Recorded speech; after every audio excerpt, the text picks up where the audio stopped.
Today, I did a whole body scan to measure my body weight, particularly the muscle to fat percentage. The results are saying I'm having about 17% fat or 11.7 kilograms of fat and fat-free mass at around 82%, which accounts for muscles, organs, and water.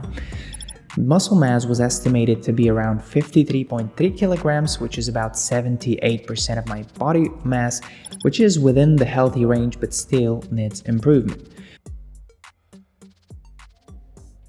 Now, these greatly differ on the method of measuring you're using, and also their interpretation differs. However, regardless of the margin of error, if you're consistently measuring on the same scale, you should get pretty good estimation of how your body changes with time. So I use the high-quality Tanita scale, which supposedly uses bioelectrical impedance analysis, or BIA. So it basically sends low-level electrical currents throughout the body. I know nothing about how this is measured, but supposedly the fat is high resistance and muscle is low resistance, and depending on this analysis, it tells you the percentage of fat and muscle in your body.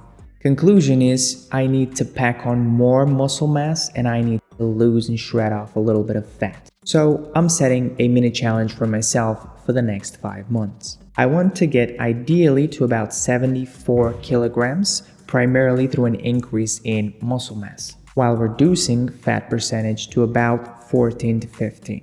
How much muscle is it humanly possible to gain in a month? Numbers hover around 0.5 to 1 kilogram per month, considering other factors you're taking care of.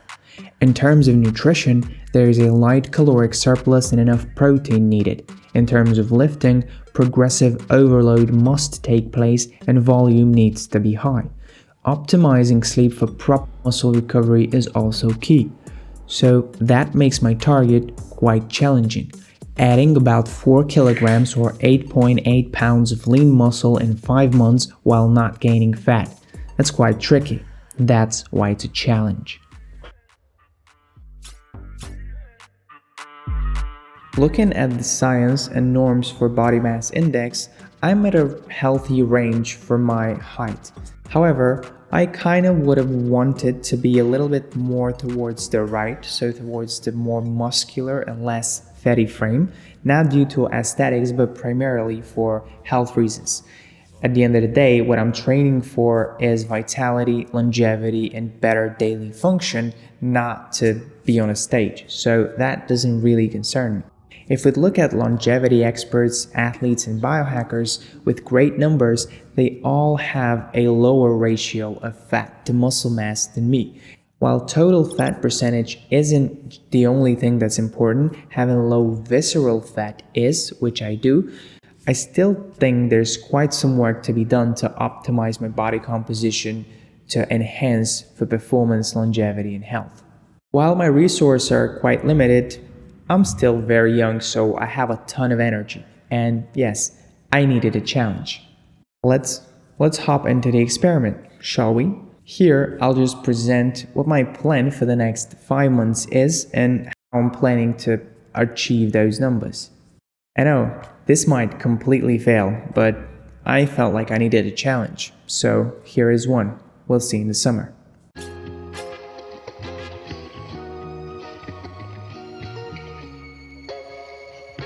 Most of the guys I've seen build muscle were eating like it's a sport. 5 meals daily, a lot of protein, a lot of carbs, constantly, day in and day out. I'm not a big eater personally, and I'm trying to do this the cleanest way possible. Yes, not a lot of rice, not a lot of pasta, not a lot of bread. That is because I have another metabolic health goal which primarily focuses on stabilizing glucose levels. In the realm of diet, the most important factor is having a calorie surplus of about 200 to 300 calories daily. The first thing I'll do is bump up my calories from 2.5 thousand to about 2.8 thousand. I'll do this by increasing the portion size of my breakfast and dinner, and I'll add a third snack in between while I'm at work, so this is things like chocolates and nuts and fruits. The problem for me is frequency.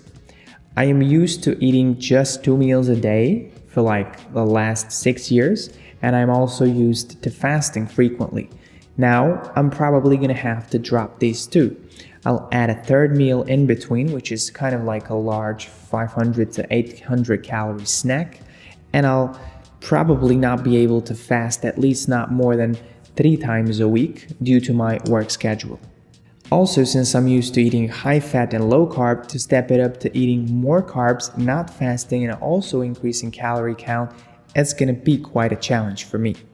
Protein needs to get bumped to about 120 grams per day, pretty much, on average, which is the least of my worries because I tend to eat red meat, I tend to eat high protein veggies, I tend to eat eggs, have protein powders around, a lot of nuts, this kind of things. So to conclude, 300 calorie surplus, won't be exact here, 120 grams of protein, and additional supplements like BCAA and leucine. Since you watched this video, I deem you're interested in the science of optimizing health, longevity, and performance. Got good news for you. We've distilled science into short letters. Now you can get hacks into improving sleep score, mitochondrial function, improving focus, and burning fat faster. Everything one wants. And until we hit 1,000 subscribers, it's free, you can join. We've just upgraded our newsletter, Keys to Vitality.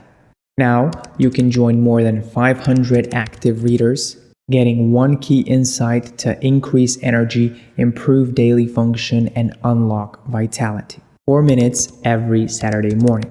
If you're into living a fulfilled, long life filled with meaningful experiences, I believe being vibrant plays a major part in it. So, highly recommended. Age slower, feel better, and be smarter. Scan this code, links in the description.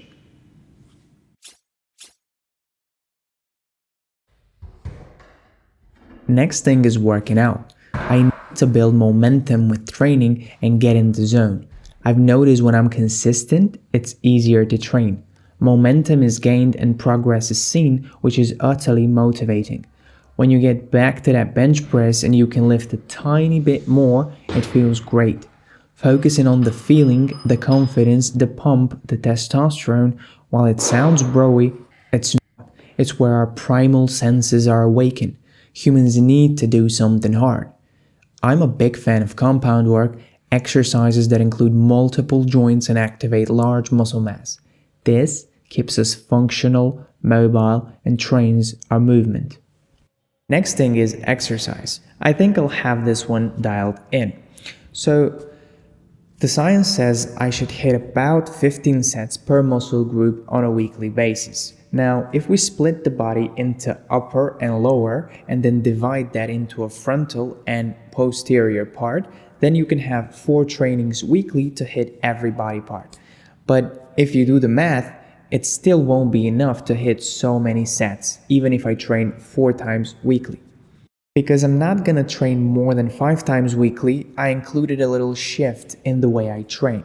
So basically, this is what I like to call the fresh or the first fresh muscle set, which I do. So think of it like this. Whenever you're training, let's say you're training lower body frontal part, that's your quads. You do the lunges, you do the squats, you do the knee extensions. Inside of that workout, you are incorporating one exercise for just 3 sets that is a completely random muscle group, like for example the chest, doing the bench press for just 3 hard sets, and then you're off. So the chest got enough of a muscle stimulus to grow, and the first set or the first few sets, which count the most when the muscle is still fresh and not tired, is used very time effectively in this way. So first of all, I was used to training just twice per week, but I just understood that that is quite a bit too shallow and not enough. So I'm bumping my training to 4 or 5 times a week. And as per method, I'll be using the hypertrophy method, which is around 8 to 12 reps all in all, 60 to 70% of rep max as it concerns load. And then I'll do muscle-centric workout, and meaning I'll focus on squeezing and pushing through with the muscle instead of trying to lift very heavy loads.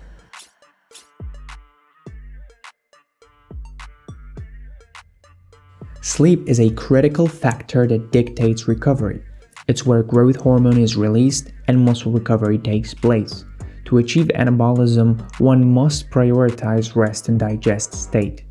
Beyond eating more, high-quality sleep determines how the muscle grows. Optimizing it by blocking blue light at night, having 8.5 hours in bed, and being consistent and engaging in a relaxing deep breathing routine pre-bed is the way to go. Higher sleep score, better life. Next thing is sleep.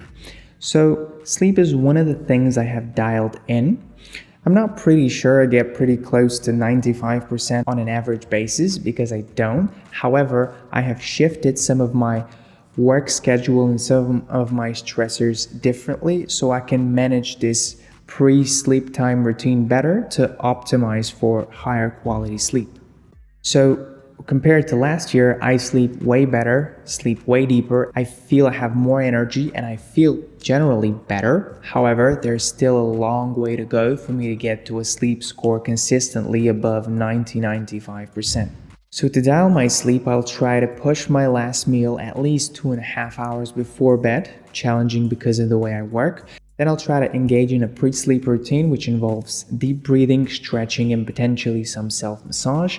And then I'll block all blue light at night using just infrared lights to de-stimulate my brain and get it ready to sleep. For now, that's about it. Let's see where it takes us. Now, here's what I think will actually happen in reality.